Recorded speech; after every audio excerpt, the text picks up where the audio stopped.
Someone, please comment. Chapter 1. The account. Her daughter set it up on a Sunday afternoon in March, when the rain was coming down in that steady, purposeless way that made the windows look like they were thinking about something. Freya. No. Not Freya, that was someone else's daughter. This one was Lisa, who was 38, and worked in HR and drove a sensible silver car and called every Wednesday at 7:30, reliable as weather.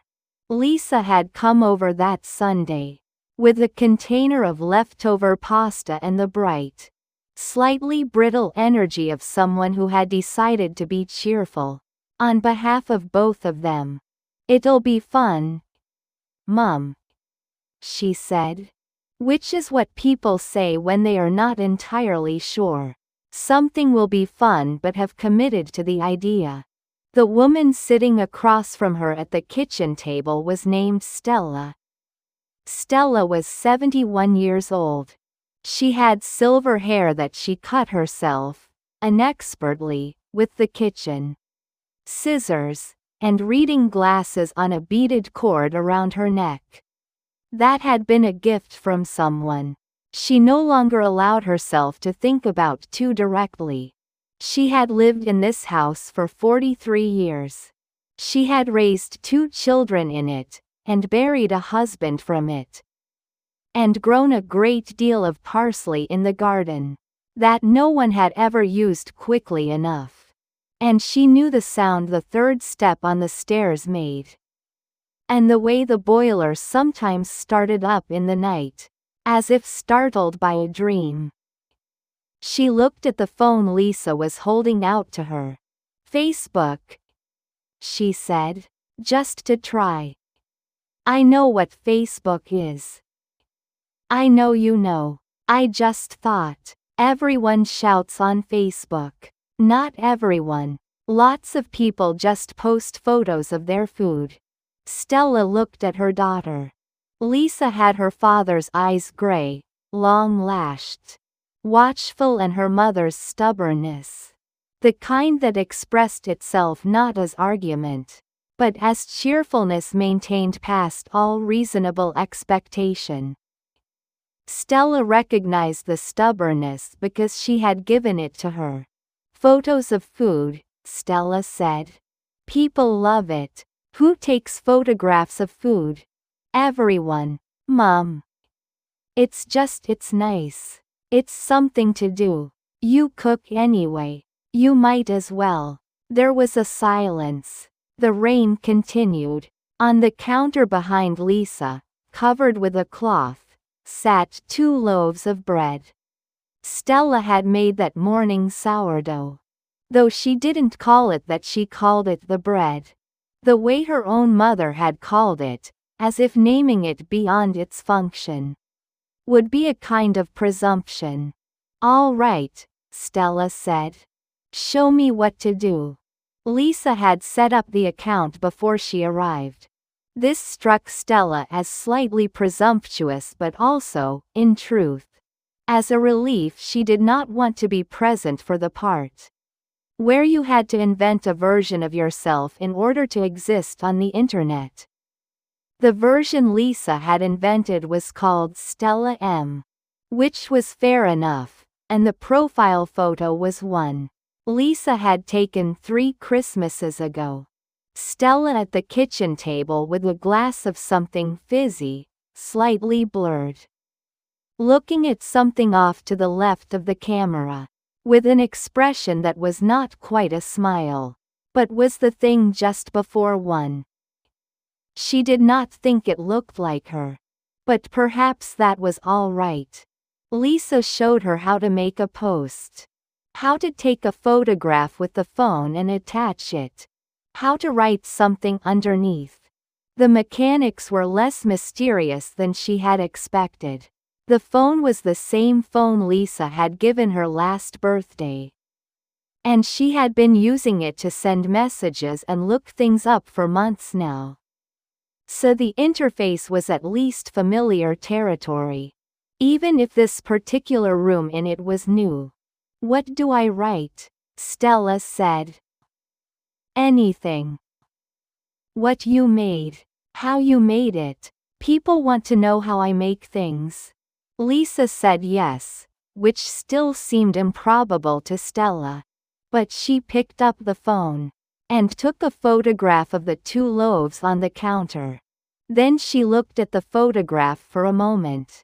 The bread was lit by the window light, which was diffuse and gray because of the rain, but had a quality she hadn't quite registered. When she was standing in the kitchen, a softness, a kind of gentleness toward the subject.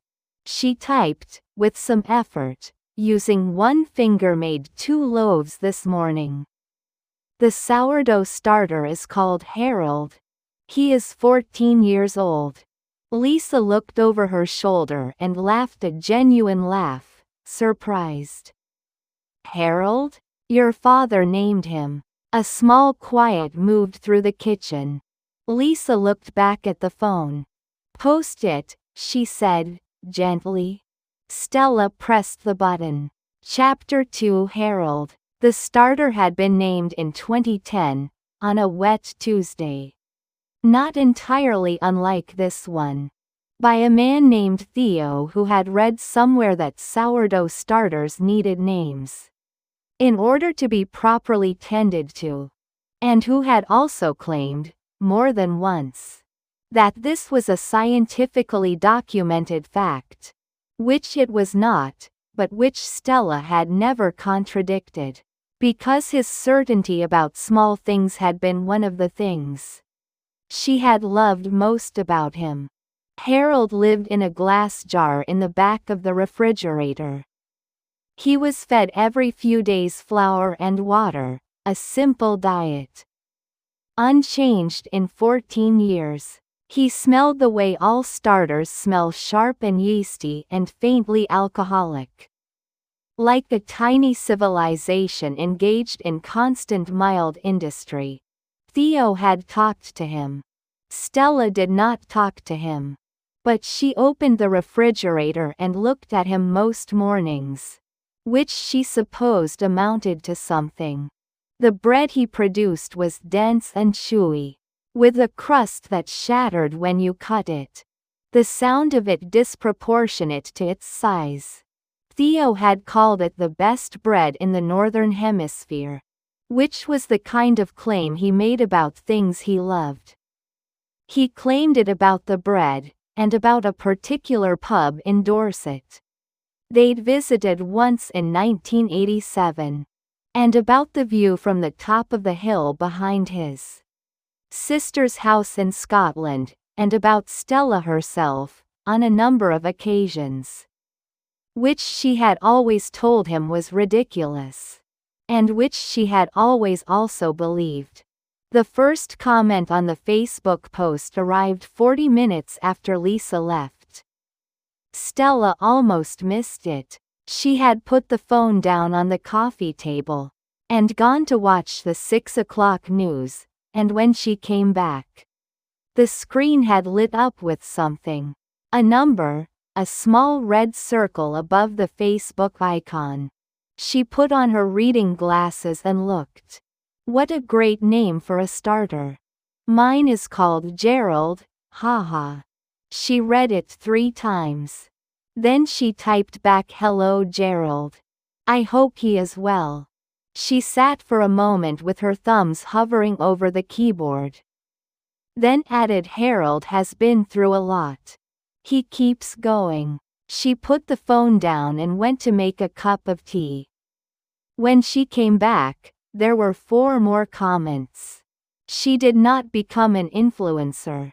She was very firm about this word later, when people used it. Though she was also privately aware that she did not entirely understand what the alternative term might be. She simply began to post. Twice a week, sometimes 3 times. Always in the morning when the light in the kitchen was best. Always food.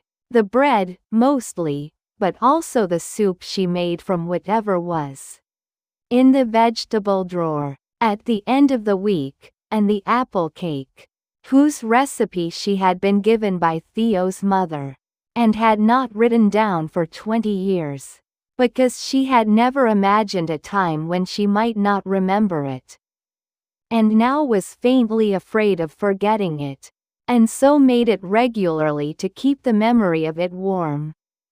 She wrote what she cooked, and why, and sometimes how. She wrote the way she talked, not quite formally, not quite casually either, but in the considered register of someone who had spent her life saying what she meant, and had become particular about wording. She wrote, "The secret to this soup is that there is no secret. You use what is there. You don't apologize for it." She wrote, "Harold made a very good showing this week. I think he knew it was going to be cold." She wrote, "This is the cake I made the first winter after my husband died. I have made it every year since. I do not know if this is grief or just cake. Perhaps both." That last one was shared 460 times. She didn't notice until Lisa told her, calling on a Wednesday evening that was not the usual Wednesday, which in itself told Stella something was happening.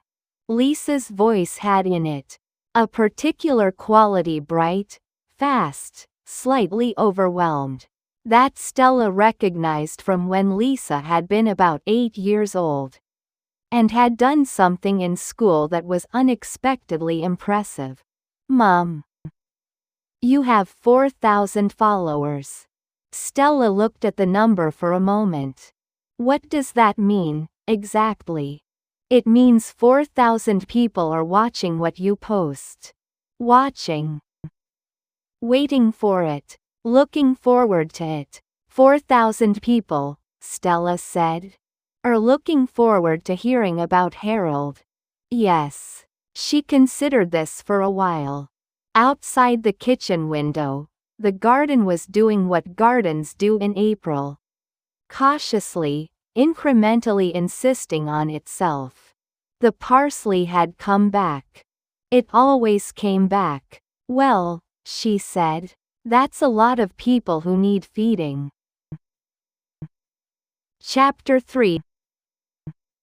The comments. By the time the account reached 50,000 followers, Stella had stopped being surprised by the number and started being interested in the people. She read every comment. This was, she was aware, not how influencers were supposed to operate. Lisa had mentioned something once about engagement strategy and scheduling posts, and Stella had listened politely and then continued doing exactly what she had always done, which was to read every comment and reply to a great many of them, one finger at a time, in the evenings after dinner. There was a woman in Edinburgh named Jenny who had started making bread because of Harold and sent photographs of her results every week. The results had improved considerably since February. Stella had told her so. There was a man named Marco somewhere in the north of England, who had written a very long comment about his own grandmother's soup and then apologized for the length of the comment. And Stella had written back, "Please don't apologize. A long comment is a sign that someone has been thinking." There was a teenager, she could not tell if it was a boy or a girl, and it did not seem important, who posted 3 or 4 times a week with questions so specific and earnest that Stella could picture them clearly. Someone leaning over a bowl in a small kitchen somewhere, genuinely trying. She answered every question. There were others she found harder to characterize, the ones who wrote things like "This made me cry and I don't know why," or "I showed this to my mum and she cried," or simply "thank you," with nothing after it. These ones she sat with for a while before answering. She had found, over decades of dealing with things that were difficult to know what to do with, that the best response was usually a short one. "I'm glad it found you. Take care of yourself." But there was one comment she returned to more than the others. It had come in on a Thursday in May, on a post about the apple cake. Not a long comment, not one of the ones that told a story or asked a question. Just 7 words my dad used to make something like this. The account it came from was called something impersonal, a string of letters and numbers. No profile photograph. No other posts visible. She couldn't tell anything about the person from it except the 7 words, and the fact that the tense was past. Used to. She wrote back, "I'm sorry. What did his taste like?" No reply came. She checked the next day, and the day after. Nothing. The account remained blank and closed, a door that had opened half an inch and then eased itself shut again. She understood. She had been that door, in the early years after Theo. She had opened half an inch to people and then retreated into herself and hoped no one would notice the retreat. She left the reply up. Just in case. She did not post about Theo for a long time. Harold's name was there from the beginning. And the apple cake post had said what it said, and anyone paying attention could find the shape of him in the edges of things. The way she described the bread he had loved, the corner of the kitchen, where he had read the paper every morning, the cup she mentioned using that had been his and was chipped and she used anyway. But she did not write directly about him. In July, she did. It was not planned. She had been making the bread a simple white loaf this time. Nothing complicated. The kind Theo had preferred for toast, and she had done the thing she had not done in months. Which was to talk to Harold while she fed him. She had said he would have liked seeing this. All these people. He would have thought it was extraordinary. And then she had stood in the kitchen for a moment, flour on her hands, and felt the particular quality of the silence that followed. Saying something true out loud in an empty room. Not lonely, exactly. Not the absence of something, but the presence of it, the way a room can feel full of the person who is not in it. She took a photograph of Harold in his jar. Just the jar, the morning light coming through the glass, the pale brown living surface of him. She wrote, "This is Harold. He was named by my husband, Theo, who died 5 years ago this week. Theo believed that things you tend to need names. The bread, the garden, the car, the old lamp in the corner of the sitting room that flickers sometimes and that I have never had the heart to replace."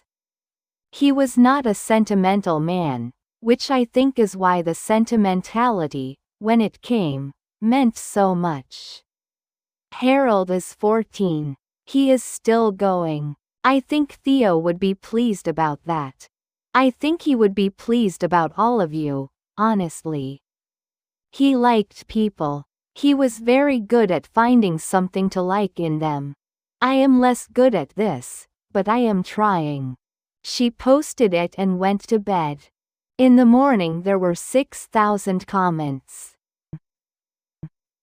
Chapter 4. 50,000. Lisa drove over on a Saturday, unannounced, which she hadn't done since the first year after Theo died. When she had appeared at the door every few weekends with food and films. And the slightly desperate cheerfulness that Stella had learned to receive graciously because refusing it would have hurt them both. This time the energy was different. Lighter. She came in with pastries from somewhere and her phone held out like evidence.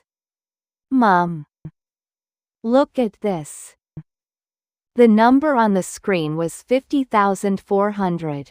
I see it, Stella said. Do you understand what this means? People like the bread.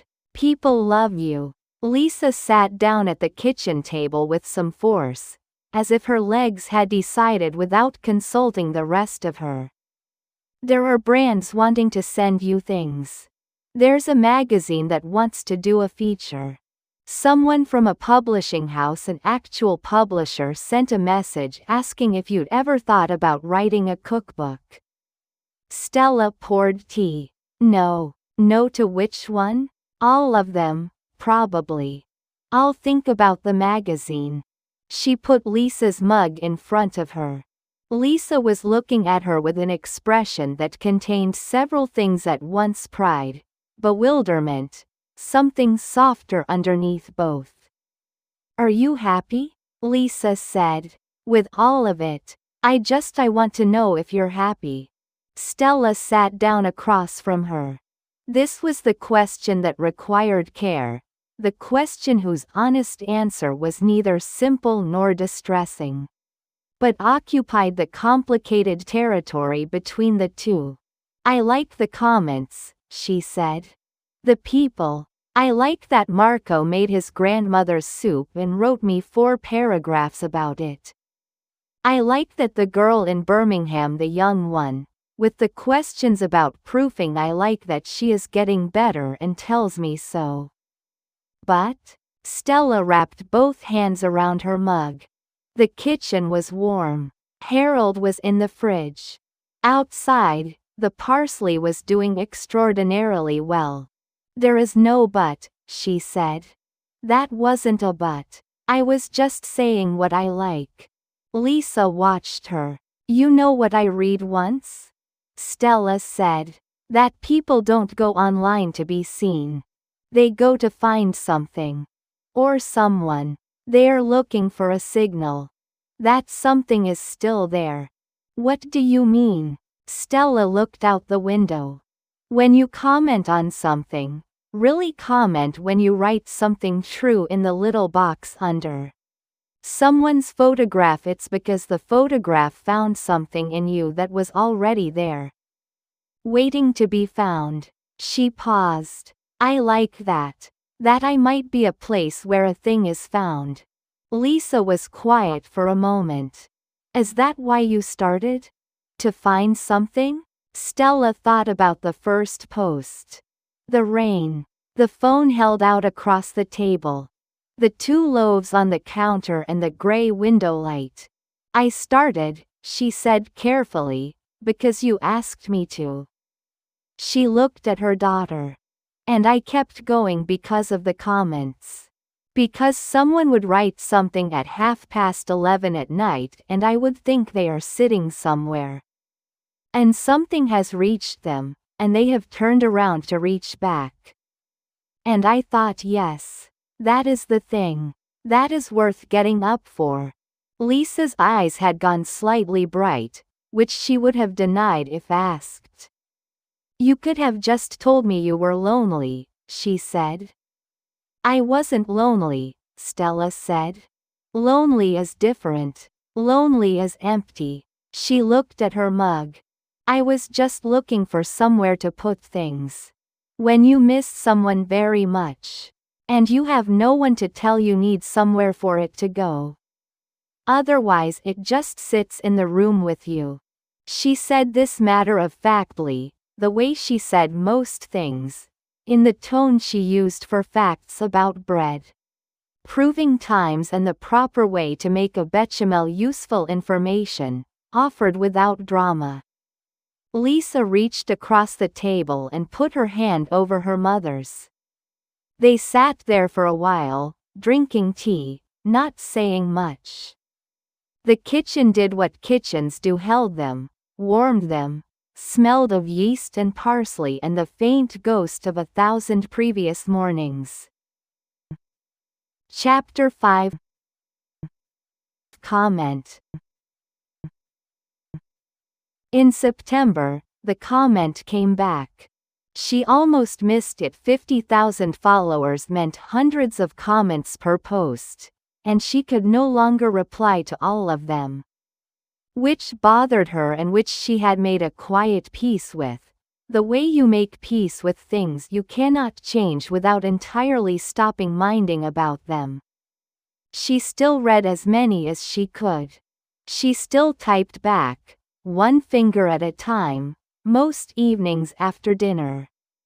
The post it appeared on was about soup. Autumn soup, the kind she made from the last of the summer vegetables. Plus whatever the autumn had started to offer, a transition soup, neither one thing nor another. Which she had written about in exactly those terms. This soup doesn't know what season it is. I find that comforting. The string of letters and numbers. No profile photo. I tried to make his recipe. It didn't taste the same, but it didn't taste wrong either. She read it twice. Then she put on her reading glasses, the ones on the beaded cord. The ones that had been a gift from Theo the Christmas before he got sick, when he had found the cord somewhere. And attached it to the glasses himself with the clumsy but genuine care he brought to all practical tasks, and she typed, "It won't taste the same. It can't. That's not a flaw in you or in the recipe. It's just that some things carry the person who made them inside them, and you can get very close. But the last small distance is where they live. Don't stop making it." She pressed send. Then she sat for a moment with the phone resting in her palm, looking at the screen. The kitchen was quiet. It was evening now, October. Light, the thin gold of it through the window, the garden settling itself into the serious business of autumn. The parsley had finally given up. The apple tree at the far end, Theo had planted it, naturally. The year Lisa was born had gone yellow at the edges, beginning its annual retreat. The reply came in 11 minutes. "Thank you. I won't." She read it several times in the way she read things she wanted to keep. Then she set the phone face down on the table and looked out at the garden for a while. She was not a person who cried easily. She had not cried at the funeral. Though she had cried the morning before and the morning after, alone in the kitchen, without sound, her hands flat on the counter. She did not cry now. But something moved through her, something without a name, or with a name she didn't want to be too precise about. The feeling of a thing completed that had not known it was incomplete. He liked people, she had written. He was very good at finding something to like in them. She had not been sure, when she wrote it, whether she was writing about him or about herself by contrast. Now she thought perhaps the contrast had never been as large as she'd made it. Perhaps she was better at it than she'd believed, finding, in people, the thing that was already there. She got up and went to the refrigerator. Harold sat in his jar, pale and quietly busy, doing what he had been doing for 14 years, which was to convert the ordinary into something that nourished. She took him out, set him on the counter, and began to measure flour. She did not have a reason to make bread tonight. She had 2 loaves already, more than she could eat in a week. Lisa was not coming until Wednesday. But the measuring was its own reason. The cool, smooth weight of the jar in her hands was its own reason. The smell of him, sharp and ancient and very much alive, was its own reason. She talked to him while she worked. Not about anything in particular, about the soup, and the comment. And the way the apple tree looked in October, and the recipe she had not written down and would not forget now, she was sure of it. She would not forget it. She talked about the girl in Birmingham who had mastered her proof. She talked about Marco, who had started a cooking blog of his own and sent her a message asking if she'd like to write a guest post. Which she had said yes to, which had surprised her. She talked, briefly, about Lisa, and about the quality of the silence that had sat between them in September. Which had been the comfortable kind, the silence of people who understood they did not have to fill every space. She talked about Theo. She talked about him for quite a long time, actually about specific things, small things. The way he took his tea no sugar. A lot of milk and the sound of him reading in the chair in the evenings. The paper rattling slightly as he turned a page, and the way he had said her name when he was about to disagree with something. With a particular rising inflection that meant "I hear you," and that she had sometimes found infuriating and that she would give a great deal to hear again. She talked to Harold until the bread was mixed and covered and set aside to prove. And then she washed her hands and turned off the kitchen light and went upstairs. From the landing window, she could see the top of the apple tree, still holding the last of its yellow leaves, and beyond it the street, orange-lit, quiet. A cat sitting on a garden wall with complete and patient attention focused on something she couldn't see. The night was clear. She had not noticed until now. That it was clear she had been inside all evening, in the warmth, in the kitchen, and had not thought to look up. She stood there for a moment and looked up. 50,000 people. People in their kitchens in the mornings, in their beds at 11:30 at night, in their offices. Eating sad lunches, on their sofas on Sunday afternoons when the rain came down in that purposeless way. People who had lost someone. People who were afraid of losing someone. People who had never lost anyone yet and were reading about bread, only bread. Perfectly happy to be reading about bread. And that was also fine. That was also more than fine. She had begun this, she thought, as a way of putting things somewhere. Somewhere other than the room she lived in. Somewhere they might travel and find something to land on. What she had not expected was that things would come back. Not the same things. Not Theo. She was clear-eyed enough, and had been for some years, to know that what was gone. And that this was the fact you learned to hold without being crushed by it. But other things. The sense that someone had taken what she sent out into the world and held it for a moment in their hands and felt its weight and said yes. I know. Me too. This was not nothing. This was, she thought, leaning against the cold window frame. Looking at the stars that she would not name because she had never been able to remember the names nearly everything. She went to bed. In the morning she would get up and take Harold out of the refrigerator and the bread from its overnight.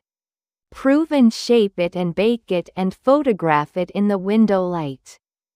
She would write something under the photograph, one finger at a time. She would post it, and go and make her tea, and come back to find that the world had written back. And she would read every word.